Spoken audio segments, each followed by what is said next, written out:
देखो, आज मैं आपको बताऊंगा कि जो रेजिस्टेंस होता है, ठीक है, और जो रजिस्टिविटी होती है, इन दोनों में डिफरेंस क्या है।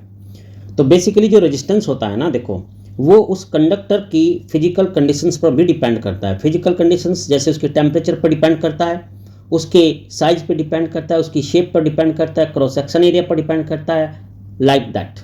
तो इस तरीके से जो रेजिस्टेंस हुआ वो शेप एंड साइज, मटेरियल और टेम्परेचर और अदर फिजिकल कंडीशंस पर डिपेंड करेगा। लेकिन इसके उल्टे जो रेजिस्टिविटी होती है वो केवल दो फैक्टर पर डिपेंड करती है। एक होता है आपका नेचर ऑफ मटेरियल, जैसे सपोज एक कॉपर है और एक आयरन है, तो दोनों के लिए रेजिस्टिविटी डिफरेंट होगी। लेकिन रेजिस्टिविटी कभी भी शेप एंड साइज पे डिपेंड नहीं करती। अर्थात अगर सपोज आपके घर में एक आयरन रॉड है और एक आयरन का गिलास है, तो दोनों की रेजिस्टिविटी सेम होगी, जबकि रेजिस्टेंस दोनों का अलग होगा, क्योंकि रेजिस्टेंस शेप एंड साइज पर भी डिपेंड करता है।